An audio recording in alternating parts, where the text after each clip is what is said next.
উন্নয়ন আৰু বিকাশ আমাৰ মেইন ইস্যু হ'ব। আৰু দ্বিতীয়তে এজন ইতিমধ্যে বাহিৰৰ পৰা 15 বছৰ MP থাকিল, একো নকৰিল। তাৰ উপৰিও আৰু এজন আহিছে, গতিকে মানুহ এইটো সহ্য কৰিব পৰা নাই এইবাৰ যে ইয়াৰ আগতে মনোহৰ চৌধুৰী তেখেত MP হৈ পেলাই মন্ত্ৰী হৈছে, শিলচৰত মেডিকেল কলেজ বনাইছে, আমাৰ ইয়াত একোৱে কৰা নাই। তাৰপিছত আজমল ডাঙৰীয়া 15 বছৰ MP হ'ল, MP হৈ থকা অৱস্থাত আমাকতো একো নিদিলে, ডেভেলপমেণ্টটো প্ৰশ্নই নাই, কোনো কথাই নাই। তাৰ উপৰিও তেখেত বেনিফিচিয়াৰী যিবিলাক বস্তু দিয়ে সেইবিলাক দেখা যায়, মাজে মাজে দেখা যায় যে বুজাই দিয়ে। সেইবোৰৰ পৰাই মানুহ নাৰাজ হৈ আছে, বেয়া পাই আছে মানুহজনক, যে আমাৰ সৰ্বনাশ কৰিলে মানুহজন, আৰু মানুহজনৰ স্বৰূপ অলপ ধৰা পৰিল ভিতৰৰ আৰু বাহিৰৰ, যাৰ কাৰণে তেখেতৰ এন্টি ইনকামবেঞ্চি যথেষ্ট হৈ আছিল। ইন দি মিন টাইম আকৌ ৰকিবুল হুছেইন ডাঙৰীয়া, যিজন ব্যক্তি 15 বছৰ মন্ত্ৰী আছিল, অসমৰ সংখ্যালঘুৰ কাৰণে এটা মাত মাতা নাই, নামনি অসমত কোনো অৰিহণা নাই। নামনি অসমৰ দুটা ইনচিডেন্ট হৈছিল, এটা হ'ল কোকৰাঝাৰত যেনেধৰণে মানুহ মাৰিছে, হত্যা হৈছে, ঘৰ বাৰী পুৰি ছাৰখাৰ কৰিছে, in the presence of police. তেখেত ইনচাৰ্জ আছে ল এণ্ড অৰ্ডাৰৰ। তো ইয়াততো বুজাই যায় তেখেতৰ ভূমিকা কি আছিল। তাৰ উপৰিও 3 বছৰমান মেঘালয়ৰ লগত আমাৰ যিটো সংঘাত হ'ল, আমাৰ মানুহৰ যেনেকৈ হত্যাকাণ্ডত মৃত্যু হোৱাৰ সময় লাগিছে প্ৰায় 2.5 বছৰ। এই 2.5 বছৰত ইনচাৰ্জ মিনিষ্টাৰ থাকোঁতে তেখেত এবাৰো অহা নাই। এইবিলাক আচৰিত কথা হয়নে নহয়? গতিকে ধুবুৰী লোকসভা মানুহৰ এইবিলাক কাৰণত সজাগ হৈ গ'ল। এনেকুৱা খেতি পথাৰ বনাই দিছো যে বেলেগে আহি হাল বোৱাব, আৰু প্ৰডাকশ্যনৰ যিমান তেওঁলোকে প্ৰডাকশ্যনৰ মালিকানাও ল'ব। তো আমি কি হ'ব, আমাৰ কি হ'ব? আমাৰ নেক্সট জেনেৰেশ্যন ক'ত গৈ আছে? আমি দেশৰ শত্ৰু হৈ আছো, আমি মূল সুঁতিৰ পৰা আউট হৈ আছো, অন্ধকাৰত গৈ আছো, চৰকাৰমুখী হ'ব পৰা নাই, চৰকাৰ এফালে আমি এফালে। গতিকে সকলোখিনি চাই উন্নয়নৰ কথা ভাবি, নেক্সট জেনেৰেশ্যনৰ কথা ভাবি, স্থানীয় লোকাল হিচাপে সকলো জায়গাতে প্ৰায় কথাটো আহিছে যে আমি স্থানীয় এইবাৰ নিজৰ সন্তানকে আমি এইবাৰ ছাপোৰ্ট কৰিম, নিজৰ ভাইক ছাপোৰ্ট কৰিম। উন্নয়নৰ কথা চাওক, এতিয়া এইবাৰ যোৱাবাৰ ইলেকশ্যনৰ কথাটো বেলেগ আৰু এইবাৰ ইলেকশ্যনৰ কথাটো বেলেগ, বা আগৰ ইলেকশ্যনৰ কথা বেলেগ, এইবাৰ ইলেকশ্যনৰ কথা বেলেগ। এইবাৰ যদি বাচ্চা সৰু ল'ৰা ছোৱালী বা যিকোনো সাধাৰণ মানুহকো সোধে যে কোন চৰকাৰ আহিব, ইজিলি 100% কৈ দিয়ে যে NDA চৰকাৰ আহিব। তাৰ উপৰি অসম চৰকাৰ এতিয়া 2 বছৰ আছেই, 2 বছৰ পিছত কোন চৰকাৰ আহিব সাধাৰণ মানুহে এটি ইজিলি কৈ দিব পাৰে যে 2 বছৰ পিছত যি চৰকাৰ আহিব আৰু শক্তিশালী হিচাপে মিত্ৰজোঁট আহিব। গতিকে বৰ্তমান আৰু ভৱিষ্যত বহু কালৰ কাৰণে এই চৰকাৰ থাকিব। আমি চৰকাৰৰ বিৰুদ্ধে কিয় যাম? চৰকাৰ ইমান কাম কৰি আছে। আগতে মুছলিম সংখ্যালঘু মানুহসকলে ডক্টৰ কিমানটা চান্স পাইছে, কিমান ইঞ্জিনিয়াৰ চান্স পাইছে। এতিয়া IIT first position, APSC first position, doctor engineer গায়ে ভূঞে হৈ আছে, পুলিচৰ চাকৰিৰ গায়ে ভূঞে হৈ আছে। তাৰপিছত মহিলাকে আদি কৰি বেনিফিচিয়াৰী যিমান আৰ্থসামাজিক উন্নয়নৰ ক্ষেত্ৰত যিটো ভূমিকা লৈছে অসম চৰকাৰে, সেইটো অভাৱনীয়। অসম তথা কেন্দ্ৰীয় চৰকাৰ, মুছলমান মানুহে এইবাৰ আগবাঢ়ি আছে যে AJP হওক আৰু BJP হওক, আমাৰ কোনো দ্বিধাবোধ নাই। আমাৰ এন্টি ইনকামবেঞ্চি মোৰ যিটো যোৱাবাৰ আছিল, এইবাৰ সেইটোও নাই, ফ্ৰী হৈ গৈছে। গতিকে মই নিশ্চিত ইনশাল্লাহ যে ভাল ভোটৰ ডিফাৰেঞ্চত, অৰ্থাৎ ধুবুৰীবাসী এইবাৰ জিকিব। যোৱাবাৰ এটা লিমিটেশ্যন আছে, কংগ্ৰেছৰ 5 লাখৰ তলত ভোট পাইছে যোৱাবাৰ, বিলো 5 লাখ। তো এইবাৰ বেছি কিয় হ'ব? কি কাৰণত বেছি হ'ব? বেছি হোৱাৰ কথাটো নাই। তাৰ উপৰিও ৰকিবুল হুছেইন ডাঙৰীয়া তেখেতে 2টা এন্টি ইনকামবেঞ্চি, 2টা ডিমেৰিটছ আছে। এটা হ'ল সাধাৰণ ৰাইজেও তেখেতক পচন্দ নকৰে।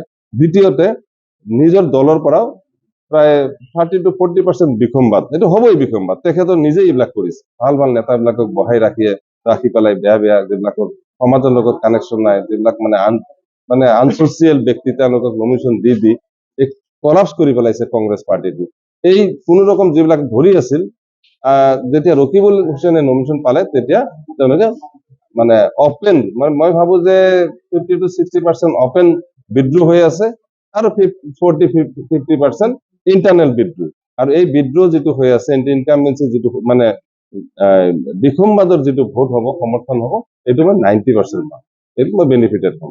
গতিকে ইমানখন আসন, মিত্ৰজোঁটৰ আসনটো মই ইন দি মিন টাইম মুখ্যমন্ত্ৰী যেতিয়া কৈ আছে তাৰ ওপৰত মই নাযাওঁ, কিন্তু ধুবুৰীটো মই ক'ব পাৰিম, বৰপেটা মোৰ সংলগ্ন, বৰপেটা মই ক'ব পাৰিম। মই খবৰবিলাক মই বেছিকে পাই আছো। নিশ্চিত আমি দুটাই জিকিম, আমি দুটাই জিকিম।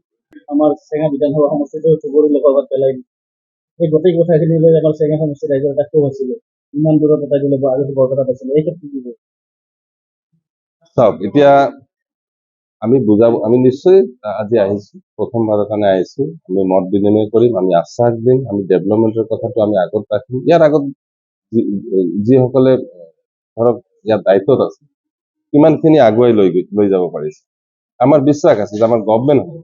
আৰু ধুবুৰীটো আকৰ্ষণীয় হ'ব। ধুবুৰী জিকিব পাৰিলে চাবাচি বেছি পাব।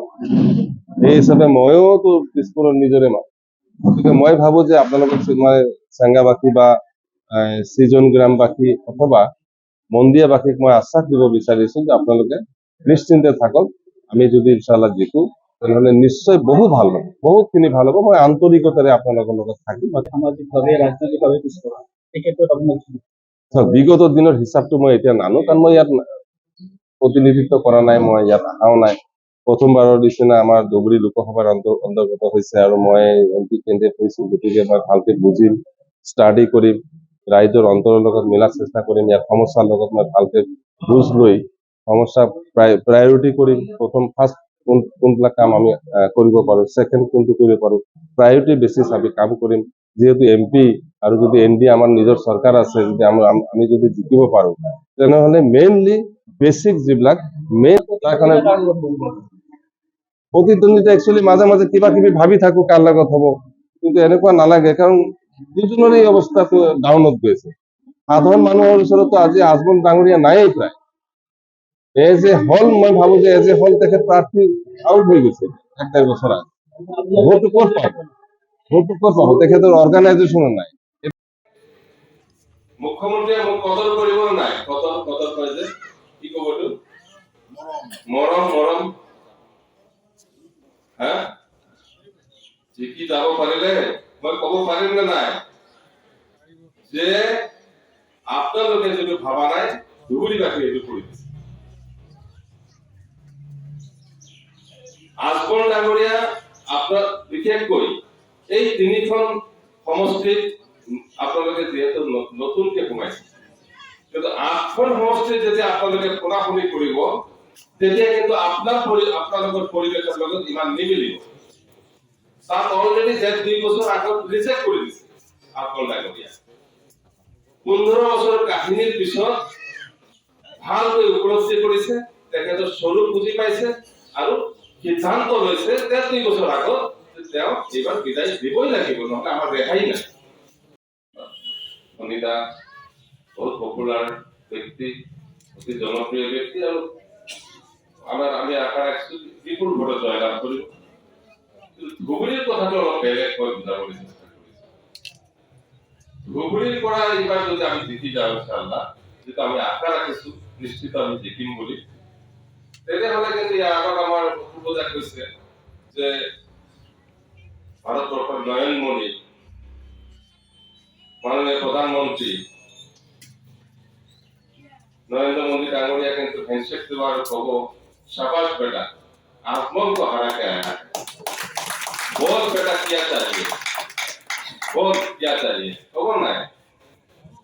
আর মুখ্যমন্ত্রী কেইদিনমান আগত কৈছে যে ধুবুৰী জিকো না নাই, 2-3 দিন আগত 4-5 দিনৰ পৰা কি কৈ আছে, যোৱাকালি তো প্ৰায় কনফাৰ্ম কৰি দিছে, 2টা-3টা মেছেজ এটা তো দিছে আমি লাগিম, এক পৰ্যায়ত আমি ধুবুৰীত লাগিম, ইন্ডিয়া ষ্ট্ৰং আছে, আৰু তাৰ পিছত আকৌ দিছে যে মুছলমান মোৰ ভাল বন্ধু দিছে না। তাৰ মানে গম পাই গৈছে যে ধুবুৰীবাসী ৰাইজ এবাৰ কি কৰিব।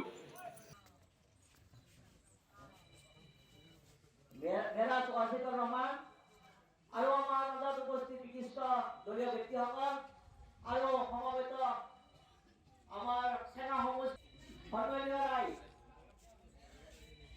নিশ্চয় আপোনালোকে ইতিমধ্যে জানিব পাৰিছে আজি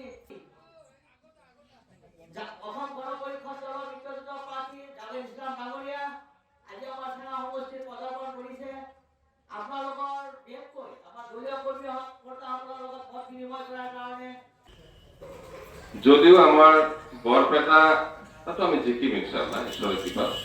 ফণিতা বহুত পপুলাৰ ব্যক্তি, অতি জনপ্ৰিয় ব্যক্তি আৰু আমি আশা ৰাখিছো বিপুল ভোটত জয়লাভ কৰিব। কিন্তু ধুবুৰীৰ কথাটো অলপ বেলেগকৈ বুজাবলৈ চেষ্টা কৰিছো।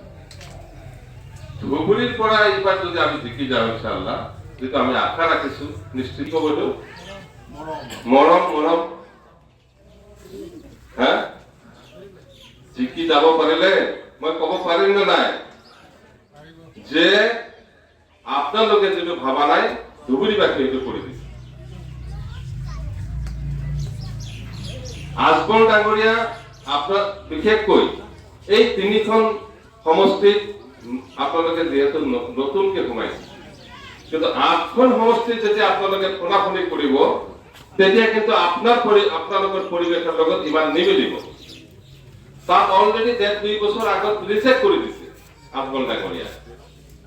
15 বছৰ কাহিনীৰ পিছত ভালকৈ উপলব্ধি কৰিছে, তেখেতৰ স্বৰূপ বুজি পাইছে আৰু সিদ্ধান্ত লৈছে 2 বছৰ আগত যে তেওঁ এইবাৰ বিদায় দিবই লাগিব, নহলে আমাৰ ৰেহাই নাই। আজি আৰু কালিৰ প্ৰজন্মৰো অনিশ্চয়তাত যাব ভৱিষ্যত। নিৰ্দলীয় MLA হোৱা মামুলি কথা নেকি? ভাল লিডাৰ হলেও এবাৰো জিকা সম্ভৱ নহয় এনেকুৱা। সেই জেগাত মোৰ দেউতা, মোৰ আব্বা 4বাৰ নিৰ্দলীয় MLA হৈছে, মোৰ মা এক প্ৰকাৰ নিৰ্দলীয় MLA হৈছে, মই নিজে নিৰ্দলীয় MLA হৈছো। যদি আমাৰ মানৱ সেৱা তাৰ উপৰিও নিজকে ৰাইজৰ ওচৰত নিয়োজিত কৰা, সেৱা কৰা, আন্তৰিকভাৱে মাৰ্কাছৰ মানুহক, মাৰ্কাছৰবাসী ৰাইজৰ ওচৰত যদি আমি সেৱা কৰিব আগবঢ়াব নোৱাৰিছো, তেনেহ'লে আমাক নিশ্চয় কথা কোৱা নাই, জীৱনতো কোৱা নাই। আমি যে চাকৰি দিছো 10-12 হাজাৰ, এজন ল'ৰাক আমাৰ দেউতাক বা কাৰোবাক কৈছো যে তোমাৰ চাকৰি মই দিম, সদায় আমি কৈ থাকো যে চেষ্টা কৰিম। আজি ক'ব পাৰিম নেকি আপোনাৰ চাকৰি দিম, কালি যে মই মৃত্যু হয়? ভারতবর্ষর জনসাধারণে ইতিমধ্যে ঠিরাং করেছে आने वाले समय नरेंद्र मोदी जी ही तीसरा बार के लिए देश की प्रधानमंत्री बनेंगे। क्यों? এই প্ৰশ্নটোৰে উত্তৰ আমি প্ৰত্যেকজন ভোটদাতা ৰাইজে সাধাৰণ ৰাইজৰ লগত বিনিময় কৰিব লাগিব। পূৰ্বৰ ধুবুৰী লোকসভা সমষ্টিত 3বাৰকৈ হুজাইৰ পৰা আহি মৌলানা বদৰুদ্দিন আজমল সাহেবে ধুবুৰীবাসী ৰাইজক বহুত মিঠা প্ৰতিশ্ৰুতি দি 3বাৰকৈ সাংসদ হৈ দিল্লীলৈ গ'ল, কিন্তু কোনো ধৰণৰ উন্নয়ন বিকাশ একোৱেই নহল। এইবাৰৰ নিৰ্বাচনত কংগ্ৰেছ দলেও প্ৰতিনিধিত্ব কৰিছে। কংগ্ৰেছ দলেও এজন নগাঁৱৰ চামগুৰিৰ বিধায়কক আনি এইবাৰ ধুবুৰীত প্ৰাৰ্থী দিছে। তাৰ মানে AIUF কওক, কংগ্ৰেছে কওক, তেওঁলোকৰ মাটিৰ লগত কোনো সম্পৰ্ক নাই। স্থানীয় মানুহৰ ওপৰত তেওঁলোকৰ সম্পৰ্কও নাই, বিশ্বাসও নাই। কিন্তু আমি অসম গণ পৰিষদ দলে আমি এজন এই সমষ্টিৰ সন্তানক প্ৰাৰ্থী হিচাপে লৈ এই নিৰ্বাচনত আমি আপোনালোকৰ দোৱা, মৰম আৰু আশীৰ্বাদ বিচাৰি আহিছো।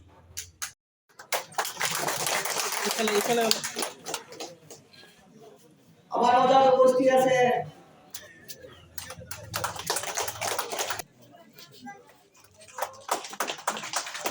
বৰ্তমানে ডক্টৰ তাৰা বৰ্ষাৰ দাল ডাঙৰীয়া আৰু বাহিৰৰ আলহীক ডাঙৰ মানুহ পাতি থাকিব।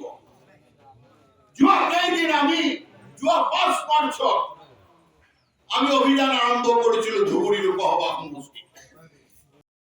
আমাৰ মহিলাসকলক মই এটা টিপছ দিওঁ, যেতিয়া যাব চাহ পানী খাব, কিন্তু তেওঁ বনাব নিদিব।